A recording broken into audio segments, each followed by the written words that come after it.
Thank you. Thank you. Thank you very much, and Happy New Year to all of you.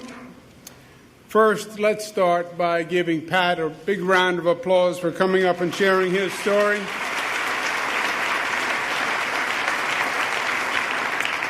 And Abby also, thank you very much, and thank you for what you do teaching our students. Let's give Abby a round of applause.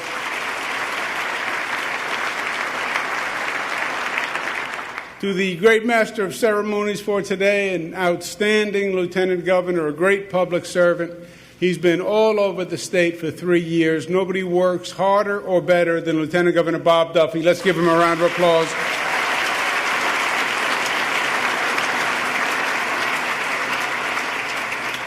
Our great controller, former member of the great New York State Legislature, Tom DiNapoli, pleasure to be with you.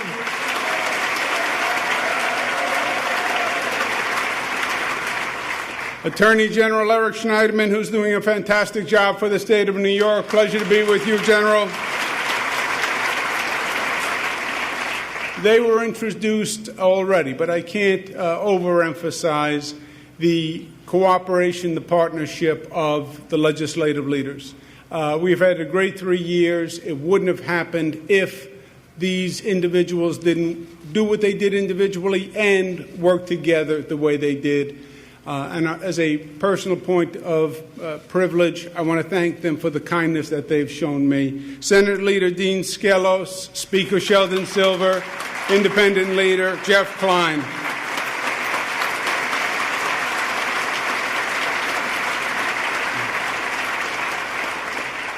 We're also pleased to be joined by Assembly Minority Leader Brian Kolb and Senate Minority Leader Senator Andrea Stewart-Cousins. Pleasure to be with you. To the members of the court, Chief Judge, thank you. Members of the court, thank you very much for being with us, and thank you for your good service. To Governor David Paterson, number 55, let's give him another round of applause. Thank him for his good service.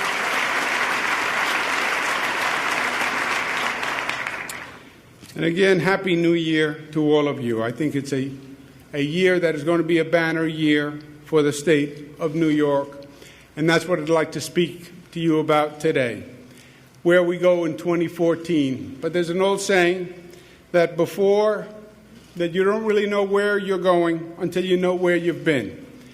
And we should start this year with a look back when the state of New York was in trouble. The New York State government was really a joke at that time on late night TV. It was about scandals, it was about indictments, it was about dysfunction. But even worse, this was not about a momentary lapse. These were fundamental structural problems that had been going on and growing for a long time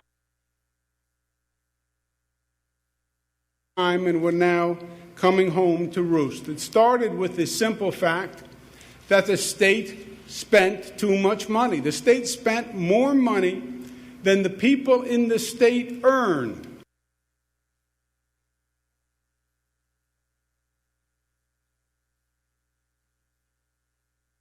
1 or 2 years, but it literally did it for over 60 years. And if you spend a lot, then you're going to have to tax a lot. And we taxed a lot.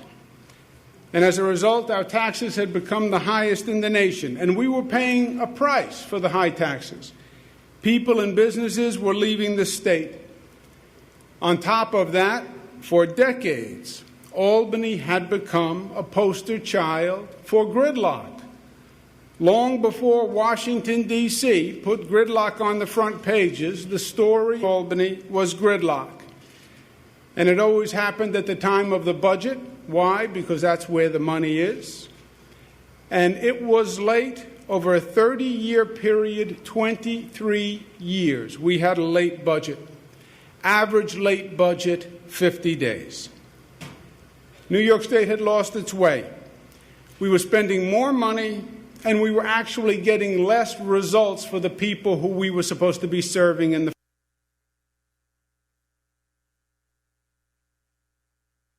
interests and with their contributions than the people and their problems. And these governmental failures were not in an abstract, it wasn't just in a government course. They had real negative effects, and the people of the state were suffering. 852,000 people unemployed, the largest number since the Great Depression. Property taxes the highest in the country. Upstate New York was in free fall. We were on the precipice of an abyss. The state's future was hanging in the balance, literally. And the cynics and there was no way we were going to turn the ship of state around. But we knew that fortune favors the bold and that New Yorkers, if anyone, know how to beat the odds.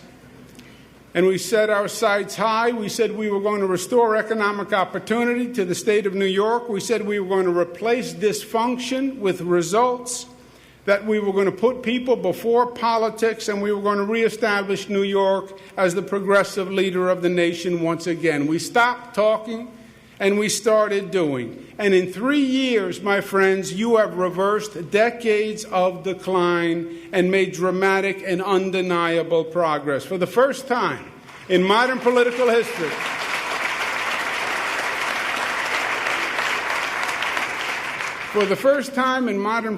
history, the state has real fiscal discipline. We've held spending to 2%.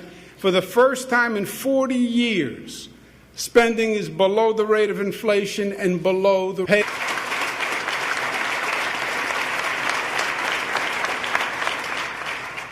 We now have the lowest middle-class tax rate in over 60 years. And we don't just have lower tax rates.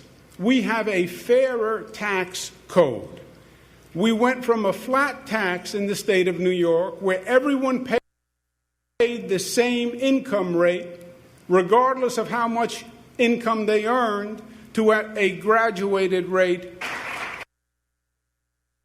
And for the first time in 30 years, we broke the gridlock that had plagued Albany, and we passed 3 on-time budgets in a row.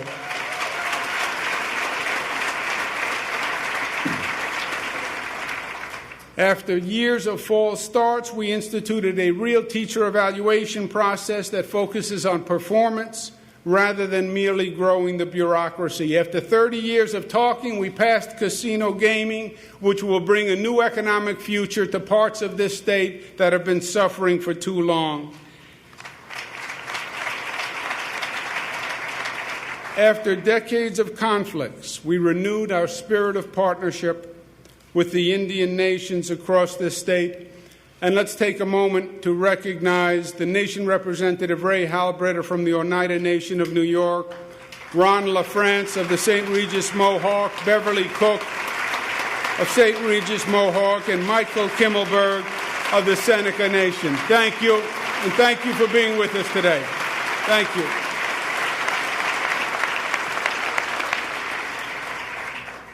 We said we would make New York safer, and we did. We passed common sense gun reform with the New York SAFE Act. We established an all-crimes DNA database.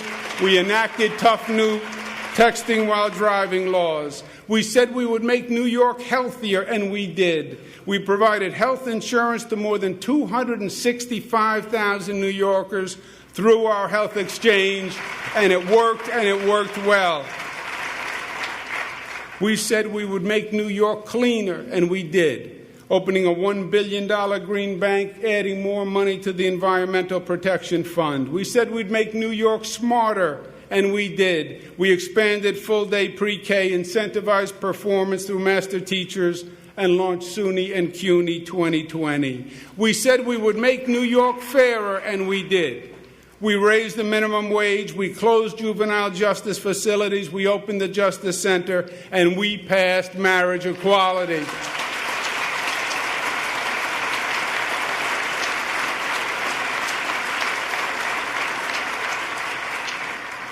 The proof is in the pudding, and the arrows are pointing up. We've added 380,000 new private sector jobs since 2010. New York is now ranked number 2 in the nation in number of jobs created since the recession. And today, as we sit here, we have more private sector jobs in the state of New York than ever before in the history of the state of New York.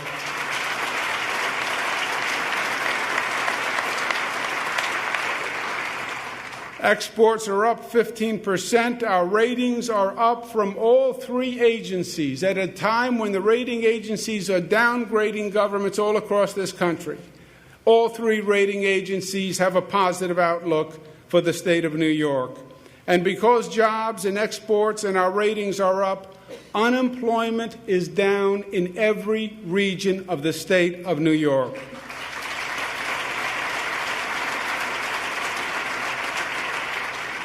We have given New Yorkers a government that costs less, taxes less, and actually does more for the people who are in need. The progress is not just in the numbers. You can feel it in every region in our state. In the lower Hudson, they'll talk about the new New York Bridge that is rising after 20 years of talking. In Utica, they'll talk to you about the new future of nanotechnology. Even the two regions of the state that needed the most help 3 years ago, Western New York and the North Country, they are different places in just 3 years. Western New York is in the midst of an exciting transition. The Republic Steel plant that closed in 1984, which was the symbol of the low point of Buffalo, today is the same site where Riverbend is rising, a new R&D clean energy plant that's going to provide hundreds of jobs in Buffalo.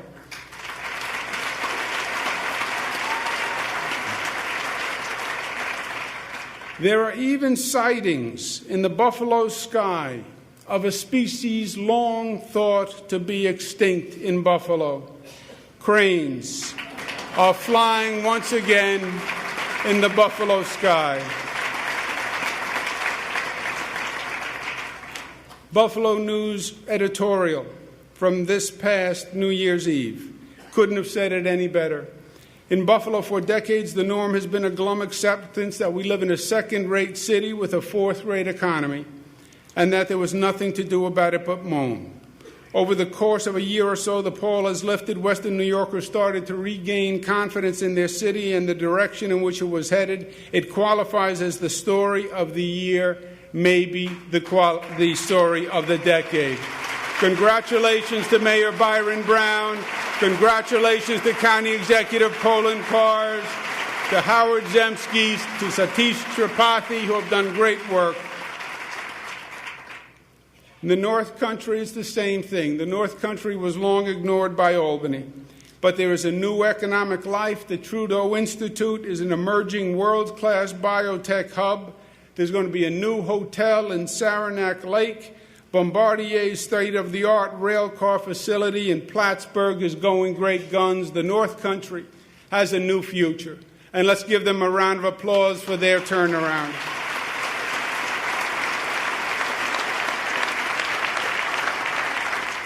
Three years ago, the capital was literally and figuratively crumbling. Today, it is shining brighter than it has in decades. You cut that ribbon on that new capital, and you should be proud. We did what we said we would do. And as elected officials, there's no statement that makes you prouder to say when you can look at the people of this state and say, we did what we said we would do. We changed the direction of this state for the better, and we have. Congratulations to all of you, and let's take a moment and recognize once again Senate Majority Coalition Leader Dean Skelos, Assembly Speaker Sheldon Silver, and Senate Leader Jeff Klein. Please stand, gentlemen, so we can give you a round of applause.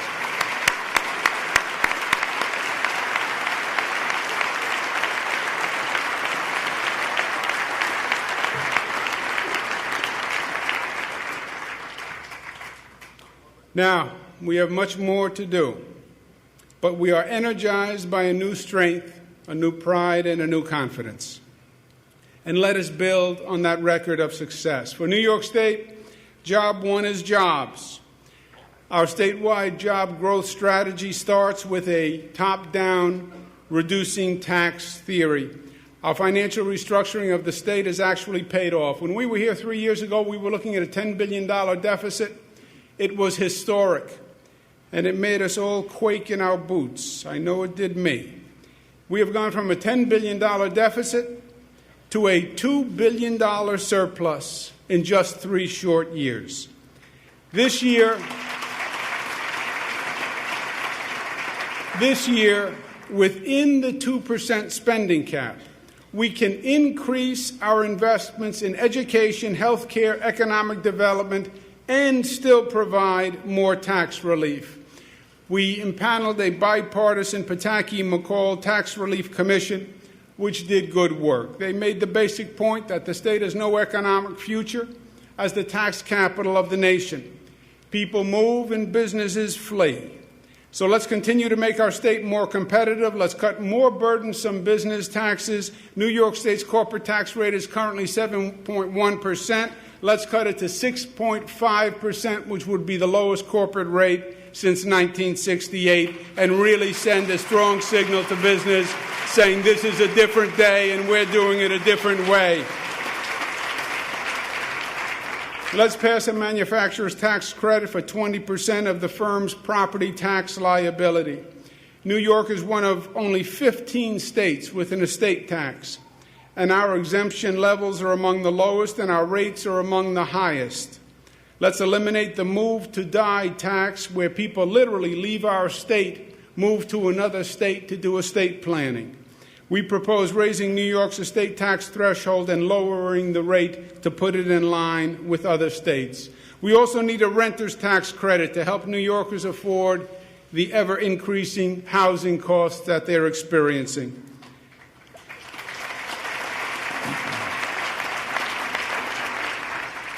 And a circuit breaker, which is a property tax credit to help low and middle-income New Yorkers based on their ability to pay. The Pataki-McCall Commission recommended a freeze on property taxes for 2 years to help homeowners and to incentivize local governments to reduce costs. A property tax freeze, but only if 2 important conditions. Year 1, the locality stays within the 2% cap, and in year 2, the locality takes concrete steps to reduce their costs through shared services and or consolidation.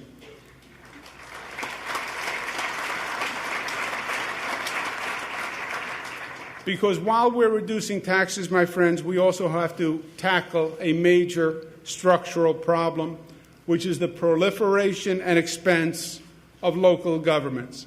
The main tax burden in New York State is not the income tax. It is the property tax. We raise about $40 billion per year from the income tax. We raise $50 billion from the property tax. And that is the tax that you'll hear New Yorkers complaining about from one end of this state to the other.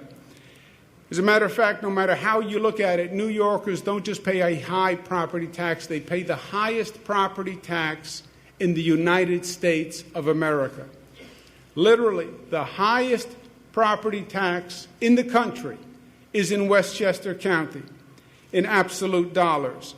When you look at by percentage of home value, the highest costs are in upstate New York, literally in the country. So why are our property taxes so high?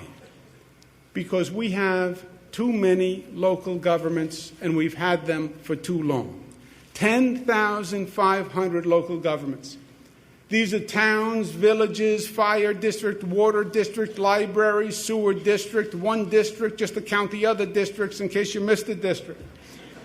We have a proliferation of government that is exceedingly expensive and costly. Now, the state has been very aggressive in trying to alleviate them from local governments. We've assumed more local costs than the state government has ever done in modern political history. We assumed a $1.2 billion cost of the Medicaid growth. We are funding $700 million in aid to localities. The Tier 6 pension reforms makes a major difference for local governments. We also offered local governments that are functionally insolvent financial assistance if they work with our financial restructuring board. When I was Attorney General, first of all, I looked much younger when I was Attorney General. When I was Attorney General, we actually passed a law that made consolidations easier for local governments. Since we passed that law, how many local governments have actually consolidated? Tom Libas gets it. 2. It's time to stop making excuses. It is time to start making progress. If the locality wants the state property tax credit, it must perform. We've seen that linking state funding to performance works. Remember when we did the teacher evaluations the first year, and we asked every district to complete teacher evaluations, we basically had no compliance. Year 2, we linked the teacher evaluation system with a 4% increase in education, and we had near unanimous approval. We believe linking the assistance to performance is going to make a difference. And there is a ray of hope, because there are local leaders who are stepping up to the plate. And I'd like to take a moment to recognize the great Onondaga County Executive Joni Mahoney and the Mayor of Syracuse, Stephanie Miner, who are working together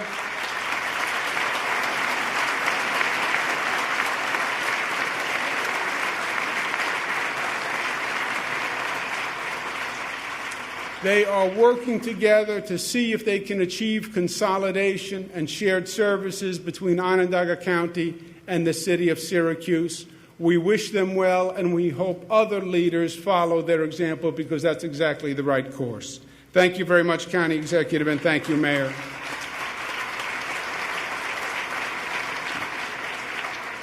Second, we need to eliminate the regulatory barriers.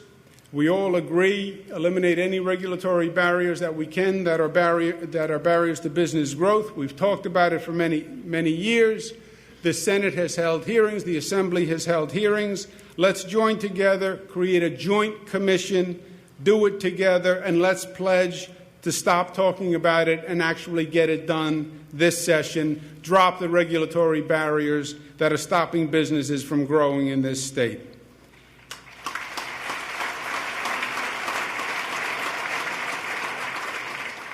Third, we have to rebuild our infrastructure, because we need a 21st century infrastructure to build on. Our airports are the gateways to New York for nearly 50 million people each year. Vice President Biden was here yesterday talking about how countries all around the globe are developing their airports with sophistication and hospitality suites. Even our nation is doing a good job overall in updating its airports and upgrading its airports. Unfortunately, the state of New York has fallen behind. LaGuardia Airport is ranked as the worst airport in America, believe it or not.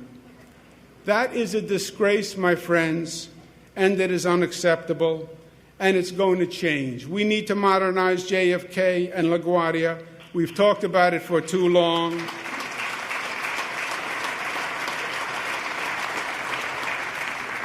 We will assume management responsibility from the Port Authority for construction at JFK and LaGuardia airports. We'll do what we did with the Tappan Zee Bridge.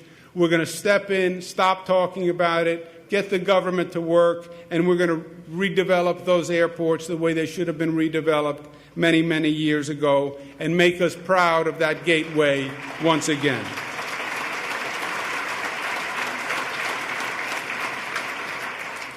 We must expedite the building of our energy superhighway. We still have a problem getting low-cost, excess clean, renewable power power downstate from upstate, which is costing ratepayers $600 million a year. It can take up to 2 years, believe it or not, to get a new transmission project approved. And some of the proposed projects are causing concerns by expanding into local communities.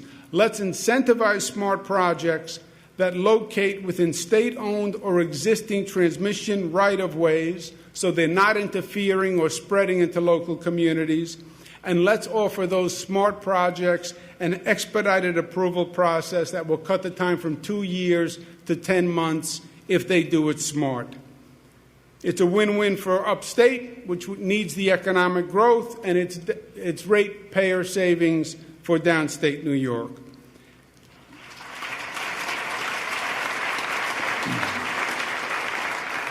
Second part of our economic development strategy has been a bottom-up approach through regional collaborations. Our regional economic development councils are working. They are the core of our jobs agenda. The proof is in the pudding, and it is all across the state. Let's do another round of the REDCs, a fourth round, because let's build on what is working in this state, and working with local communities on a regional basis is working, and we have to do more of it.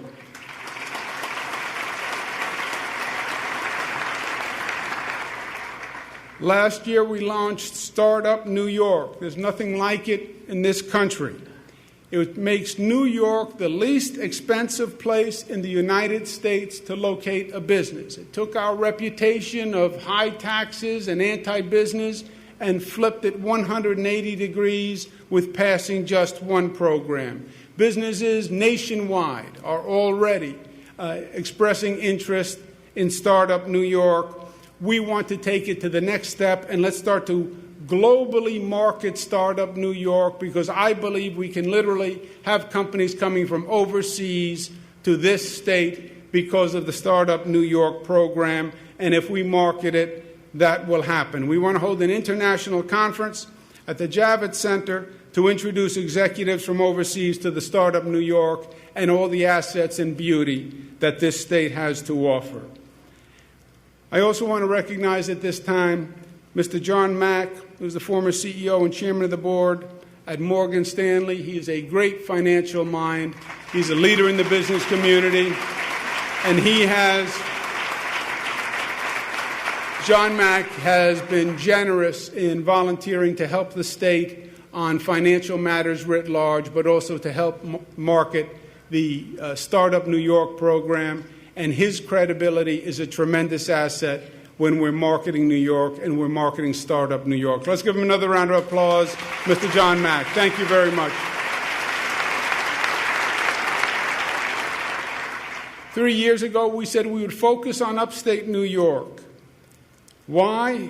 Because the upstate economy lags not just the New York City economy, not just the rest of New York State, but it lags nationwide.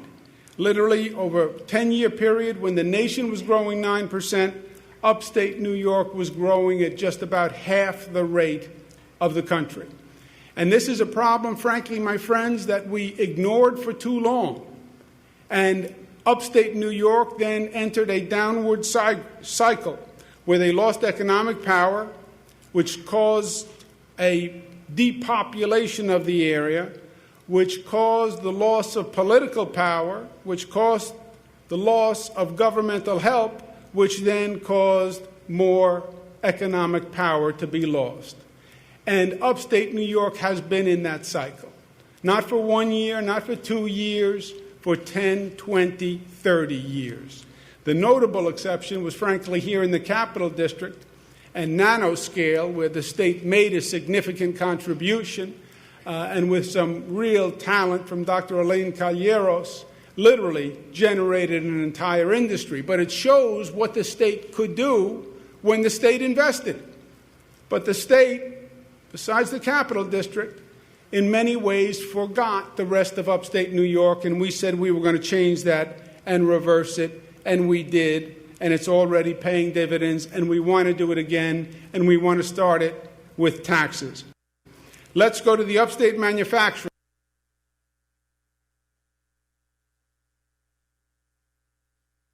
Because we need manufacturing jobs in upstate New York, and let's cut the corporate tax rate in upstate New York to zero all across upstate New York, period.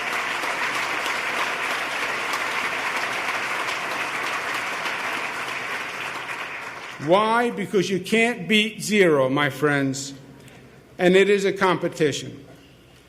We've taken our tourism efforts to a new level. So far, we invested $40 million in our marketing campaign, and our investment is paying off. Tourism spending is up year to year $4 billion, believe it or not. It's twice the national rate of growth. Tourism jobs increased by 25,000, which is also twice the national rate of growth. We want to redouble our tourism efforts. We need the activity upstate New York, and with upstate New York, seeing is believing. If they visit again. If they visit, they enjoy it. It's just a matter of exposure, because once they come, they're hooked.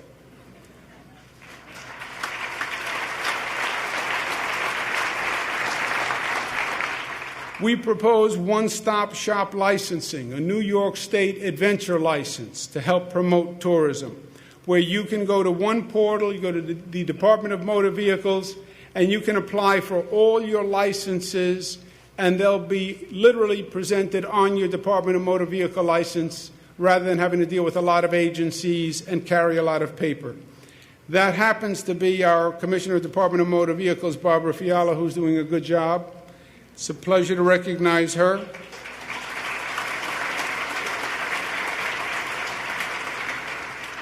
I did not know that Barbara was a trapper and a muzzle loader, however, but even better. Let's give her another round of applause because she's a trapper and a muzzle loader.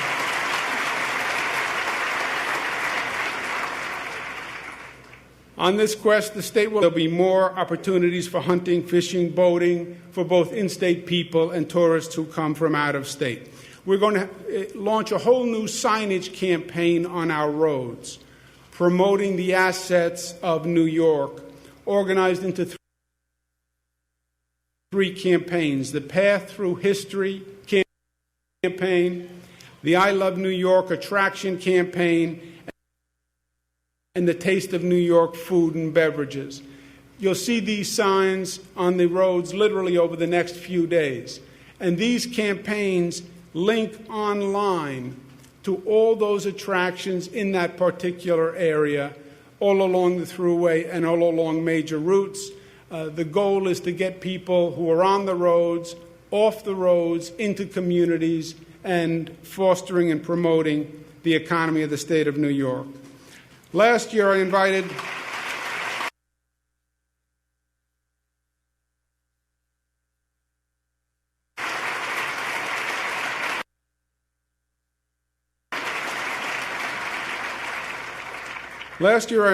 some of you to participate in the Adirondack Challenge at this speech at this time. Most of you accepted the challenge. Some made a guest appearance. We had the Thelma and Louise's raft, which was a highly competitive one. We had the Odd Couple raft.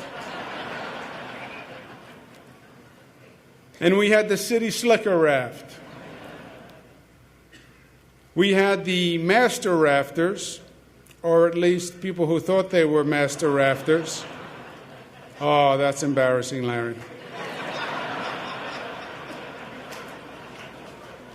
But two important people were missing. And we put out an all-points bulletin because we were very concerned when they weren't there. We expected them to be there. We were hoping that they would be there. We were sure they were there. And therefore, when they weren't there, we were very concerned and did what we were expected to do. We were later happy when we found out at least they were okay. In a new spirit of bipartisanship and cooperation, taking it to new heights, Speaker Sheldon Silver and Senate Leader Dean Skelos.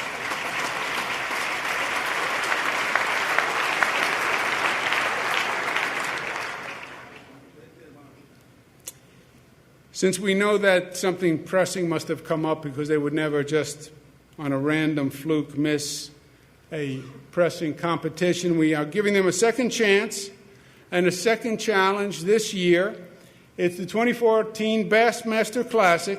It's the Governor's Challenge. It's August 21st. It'll be held on Owasco Lake. I once again hope that Dean Skelos and Sheldon Silver and Jeff Klein are there for the competition. It will be all in good sport, but I hope they're there. You're all invited, and we'll have some fun, and we'll promote some tourism. I'll see you there.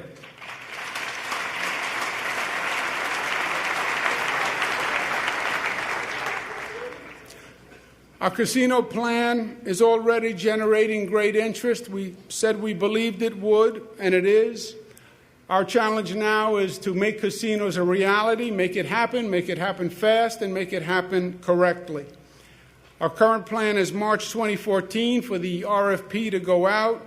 Bids come back in June, and we hope to make the selections in early fall. The casinos are going to be run by the Gaming Commission, and the chairman of the Gaming Commission, which is an appointment by me, is going to be Mr. Mark Gearan, who is the president of Hobart and William Smith Colleges. He is a great academic. He's former director of the Peace Corps. He's a model of civic engagement. He's done a great job at the university, and it's a pleasure to have him, and we thank him for taking the time to take on this important obligation. Mr. Mark Gearan, thank you very much.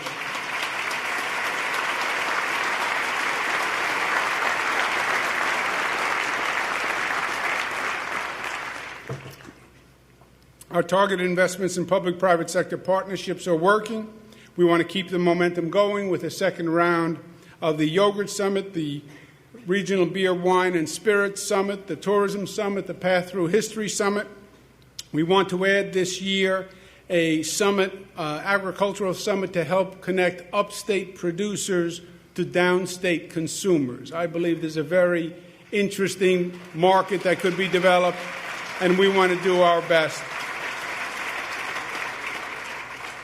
The Buffalo Billion is working. It really is working better than I think anyone could have anticipated. We want to take the next step and locate the Genomic Medicine Center in Western New York. The genomic medicine is the next frontier in modern medicine, and we believe we can lead the way.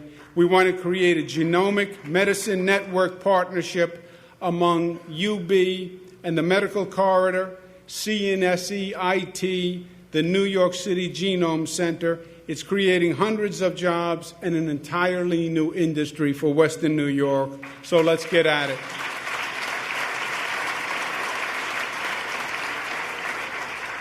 In the North Country, the proposed Route 98 could reduce travel time and speed up commerce.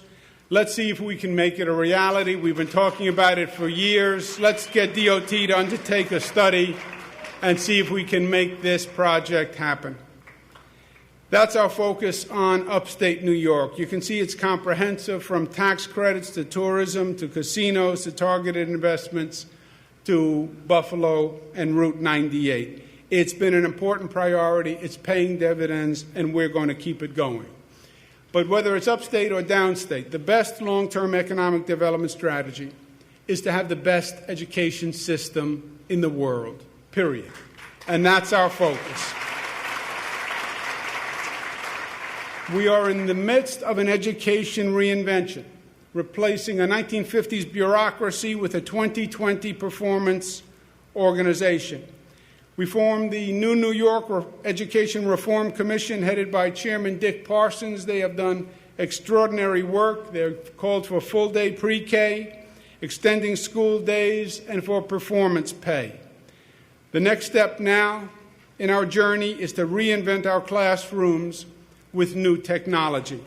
We must transform our classrooms from the classrooms of yesterday to the classrooms of tomorrow. Experts said that technology would be the great equalizer. They said that the information superhighway would be a democratizer of education. And that's correct, and they are right, if you are on the information superhighway. But if you're not on the information superhighway, it could leave you behind at 100 miles per hour. And there are great disparities in education. At some schools, there are children who are on the internet. Some schools, they don't even have a basketball net. There are some schools where they have sophisticated new computer systems on the first grade. There are some schools where the most sophisticated piece of electronic equipment is the metal detector that you walk through on the way to the classroom. And that is just wrong in the state of New York.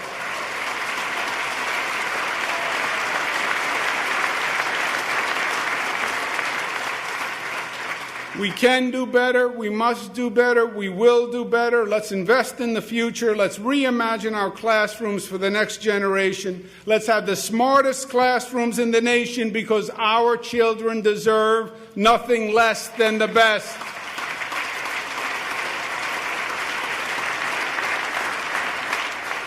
Let's go to the people of this state. Let's be bold. Let's go to them in November. Let's put on the ballot a bond referendum for the Smart Schools Initiative. Let's invest $2 billion in providing the technology of tomorrow, today, to bring our classrooms up to speed.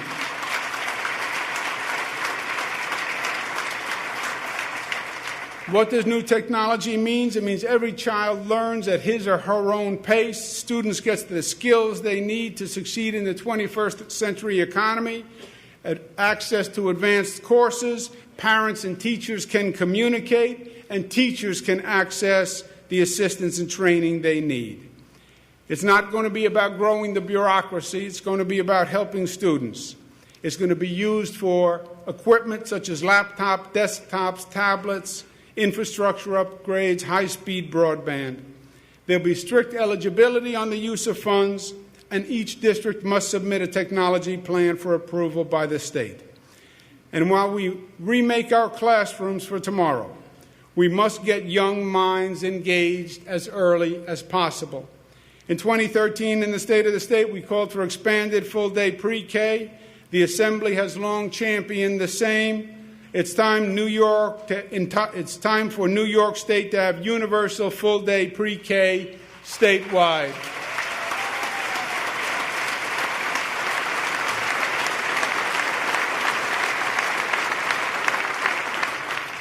Quality teachers are the backbone of our education system.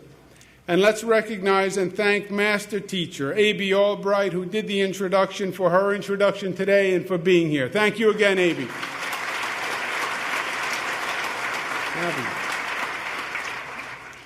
We're going to continue the transformation of our system and reward performance by creating a Teacher Excellence Fund. It's going to be the first statewide teacher performance bonus program that actually rewards performance for teachers and incentivizes teachers who perform well.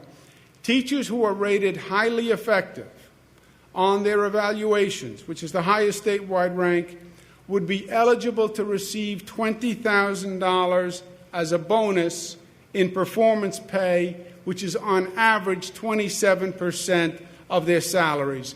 You want teachers who can perform and who do perform, then incentivize performance with a performance bonus and pay them like the professionals they are.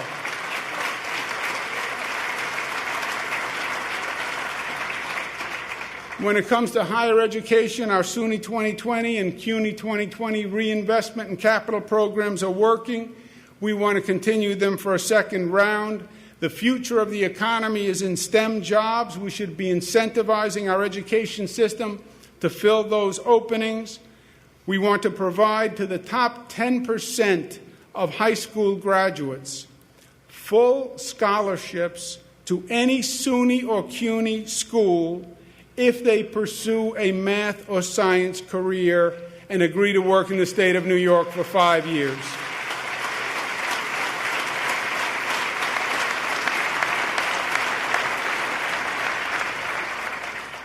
After Storm Sandy, Irene, and Lee, the New York State as we know it faces a different reality. We had more storms this year in the central part of the state, and for government officials, it's an entirely new challenge. County executives, governors, mayors were accustomed to dealing with the matters of cities and states, but this This really is a challenge that no one can be fully prepared for. Luckily, we have extraordinary elected officials in the state of New York, and we have extraordinary county executives who I've had the pleasure to work with through these storms. And I'd like to, at this time, recognize Suffolk County Executive Steve Bellone, Nassau County Executive Ed Mangano, Oneida County Executive Anthony Precenti, for really working above and beyond the call of duty and doing extraordinary work for the people of their county. Thank you. Thank you, gentlemen. After what we went through, we literally have to reimagine New York because all the rules, all the theories are out the window. And it's now through the experiences, reimagining how New York should be built, because extreme weather in many ways changes everything. First, we want to start by installing the nation's most advanced weather detection system here in the state of New York, because early detection will literally save lives, and we haven't been getting the correct information early enough. And the state will embark on putting in the most sophisticated weather detection device ever installed by a state. To establish the nation's first college on emergency preparedness and homeland security. Believe it or not, there is no such college. There are colleges that offer courses in the area. But we're going to establish the nation's first college dedicated solely to emergency preparedness and homeland security, because I believe this is a field that's only going to grow. Unfortunately, it's only going to get worse. And we want this college right here in the state of New York training our people and training others from around the country.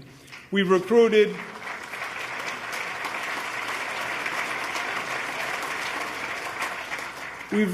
Ray Kelly to be a special advisor to the state in setting up this school. Ray Kelly has phenomenal experience in terrorism and homeland security, and we're honored to have him.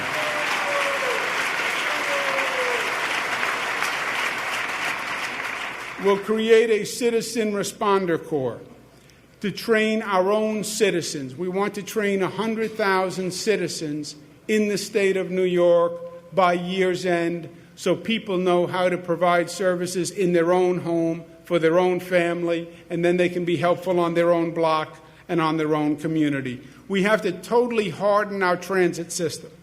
When we built the New York City transit system, we didn't envision floods that could fill the subway system. The tunnels are open, the subway entrances are all open.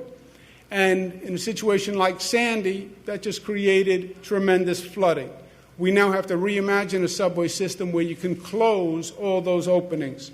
And we're going through that with a $5 billion massive plan. That picture is of an experimental inflatable plug that is inflated to plug a subway tunnel to keep the water out.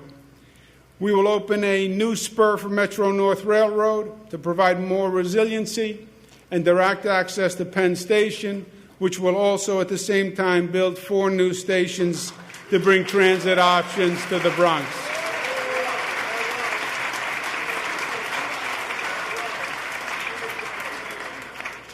We will repair and replace over 100 bridges in upstate New York with new state-of-the-art bridges that are designed to maintain their structural integrity given the floods that we're dealing with. The totality of our reconstruction program is over 1,000 projects costing over $16 billion.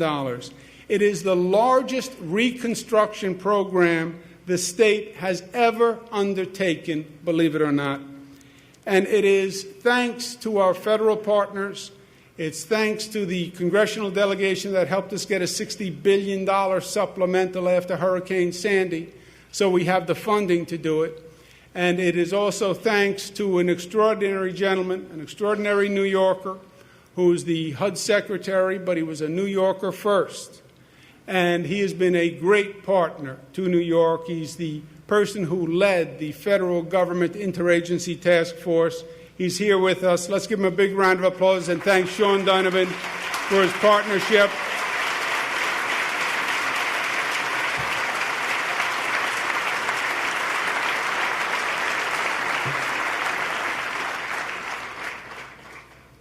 But, my friends, even with all that, we still have more to do.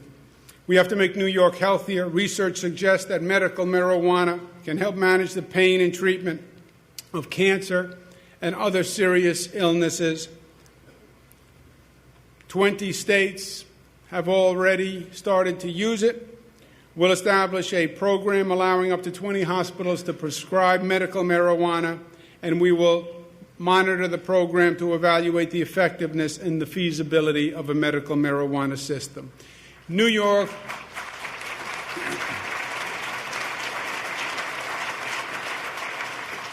also means justice for all. Governor Patterson increased the MWBE contracts to 10%, the goal for MWBE contracts, and we applaud him for that. In 2011, we set an ambitious MWBE goal, doubling that to 20%. I'm pleased to tell you that we actually beat it this year and have exceeded the goal of 20%.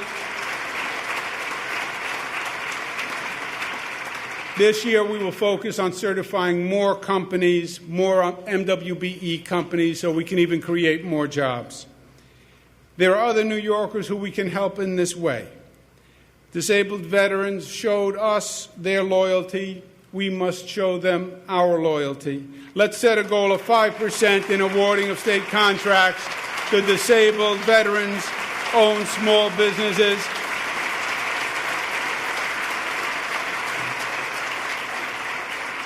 We will host a summit this spring to find ways to make this goal a reality.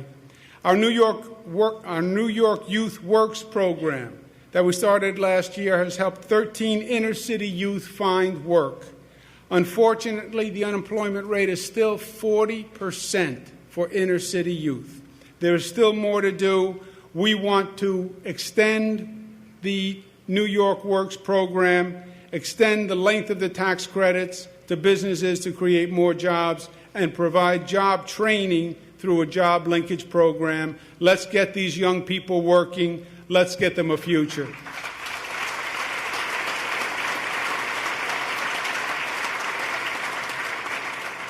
Affordable housing is a crisis. Homelessness is growing. We're going to increase our commitment by investing an additional $100 million in building affordable housing. This country set in 1949 as a goal a decent home and a suitable living environment for every American family. That was 1949. It still hasn't become a reality. In 2014, every New Yorker deserves a safe, clean, decent place to live, and let's make it a priority for this state government by putting $100 million more into affordable housing. We have good news in the criminal justice front. The good news is crime is down and our prisons have fewer people in them. We are reducing the madness of an incarceration society and ending a system of unnecessary human and financial waste. And now we have eliminated 5,500 prison beds. The bad news, you should applaud for that.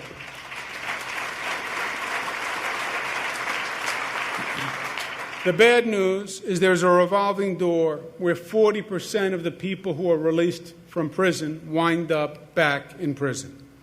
We need to provide the reentry support and services like job training and access to key services to ease that transition into mainstream society.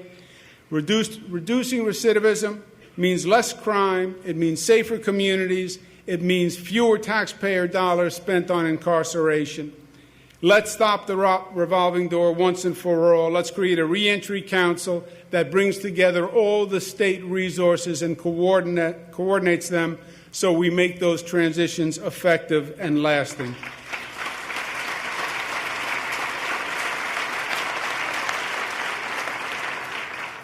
Our juvenile justice laws are outdated. Under New York state law, 16 and 17-year-olds can be tried and charged as adults. Only one other state in the nation does that. It's the state of North Carolina.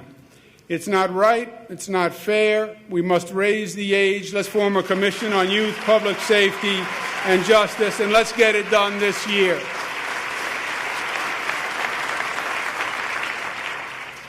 Last year, we proposed a 10-point Women's Equality Act agenda. Why? Because discrimination against women is very much alive and well. Since last year, nothing has changed. Discrimination against women still exists. It's just been another year when government has failed to act on behalf of women. Stop playing politics with women's rights and pass the Women's Equality Act this year.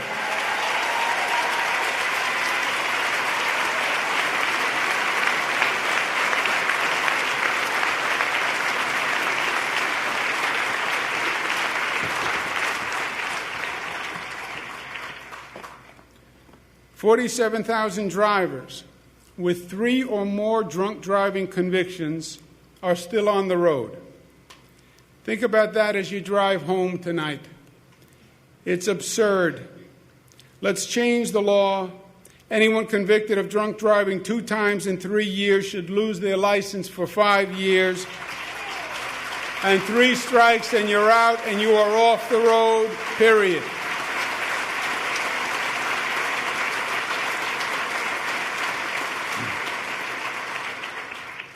There's an old Italian expression, we grow too soon old and too late smart.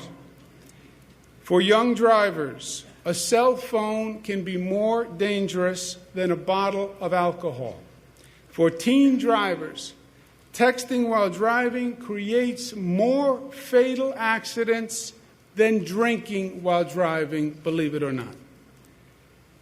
77% of young adults say that they can text and drive safely.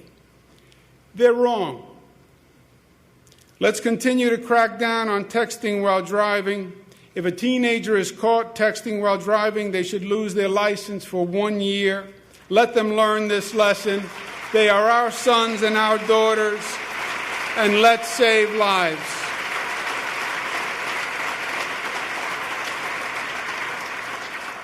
I'd like to, at this time, recognize Ben Lieberman and his family. Ben and his family lost Evan, a 19-year-old who was killed in a car accident when the other person was texting and driving. They have taken that pain and turned it into a positive by being ferocious advocates to change these laws and inform teens. He's been advocating all across the state and the country. Let's give Ben Lieberman a round of applause.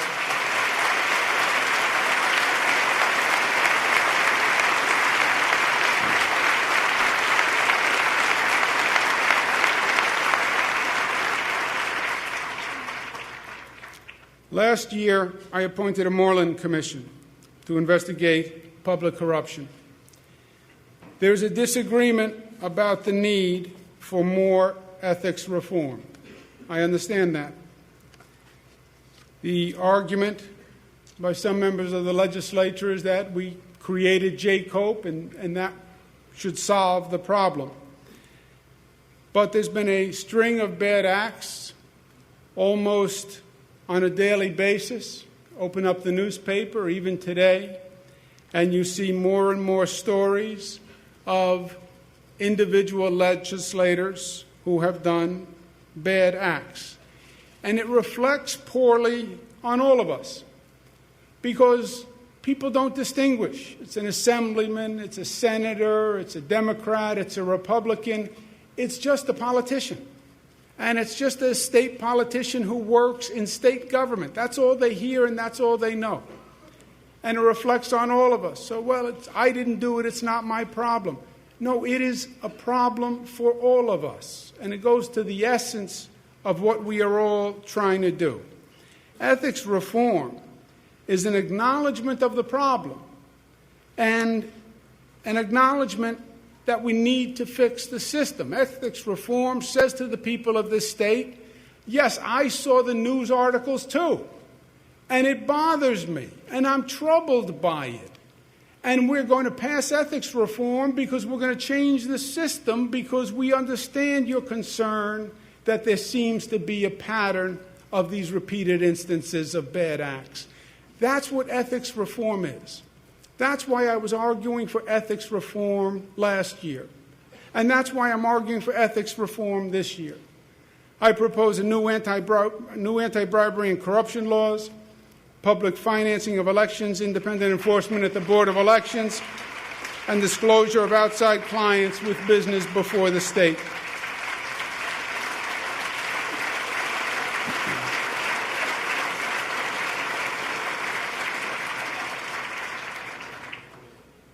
But I believe we must act.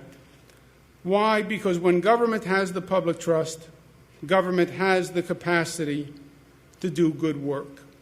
Some have suggested that suggesting the Moreland Commission or ethics reform suggests that I don't believe in the legislature.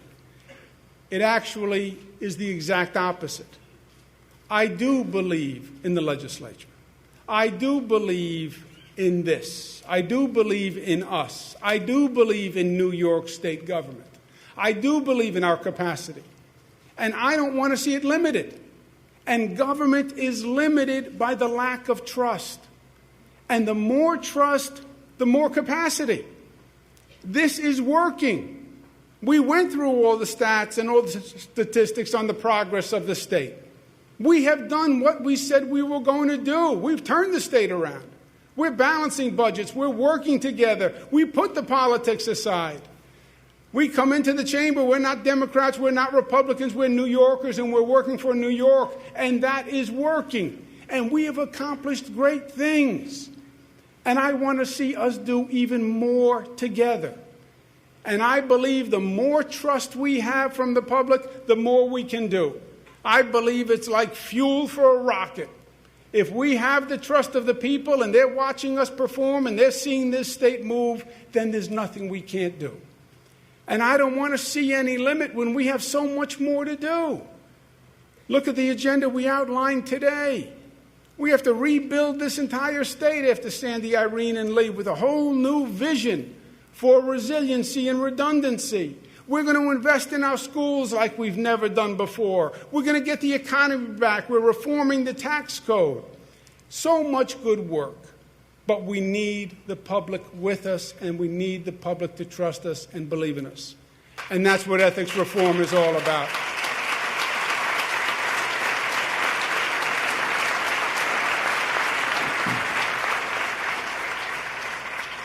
And my last point is this. A few weeks ago, I found a situation that I actually found quite disturbing. And there was an article in the newspaper about a high school in Pine Bush, New York. And the article said that a group of parents, a group of Jewish parents, were bringing a lawsuit against the school because their children had been victims of anti-Semitism. Swastikas drawn in the school, anti-Semitic remarks, throwing money at kids and making ugly, crude statements. This is in a high school. But really troubling actions and situations. I read the article and I called the state education department, and no one had heard about it. I called the Division for Human Rights, and they hadn't heard about it. I called the state police, and they hadn't heard about it. This is despite the fact that when the news article was written, the lawsuit had been filed a year before, federal lawsuit filed a year before, and the complaints had gone on for 5 years, and no one knew about it. I want to propose a very simple law that gets to the heart of who we are. If a school official in the state of New York is aware of a pattern of racial or religious discrimination or harassment, that state official is under an affirmative duty to notify the state education department and the police, or that state official is no longer a state official, because that's not who we are and that's not how we perform.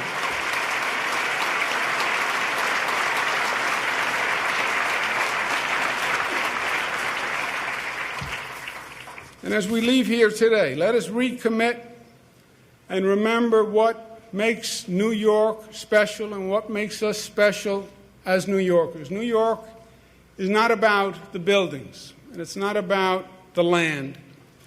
What makes New York so special is the people, and it's how we treat each other, and it's what we have here, and it's what we have here. It's how we feel, and it's what we believe. And it's the premise that made this state the great state it was in the first place. And it's why the Pine Bush situation is so troubling to me. Because this state made a very loud and clear statement. This state said to the entire world, we are open for business. And we welcome everyone here to this great state of New York. That is the Statue of Liberty in the harbor. Come one, come all. We don't care the color of your skin. We don't care your religion. We don't care how much money you have in your pocket. You come to New York, and we will welcome you, and we will work with you, and we will invite you into the family of New York. And while other states say we're afraid of diversity, while other states are building fences, we say we're excited by the diversity. We welcome the diversity. The diversity is what made us in the first place. And we believe we can take that diversity and we can take those differences and we can make one from those differences. We believe we can forge community from the people we welcome here. And the concept of community is we're all in this together, that there's a cord that connects you to you to you to you, and that cord weaves a fabric.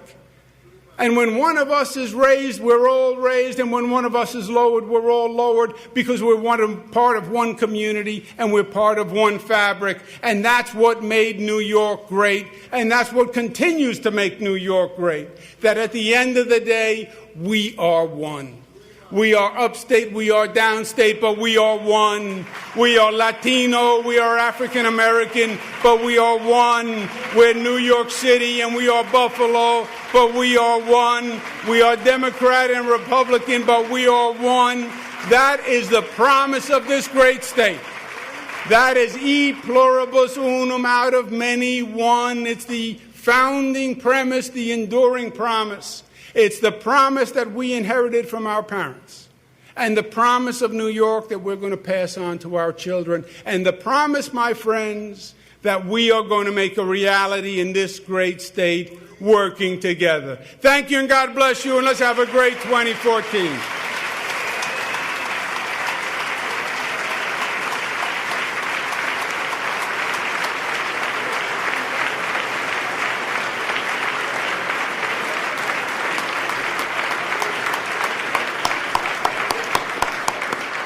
Ladies and gentlemen, that concludes the Governor's 2014 State of the State Address. Thank you so much for coming. Have a great year.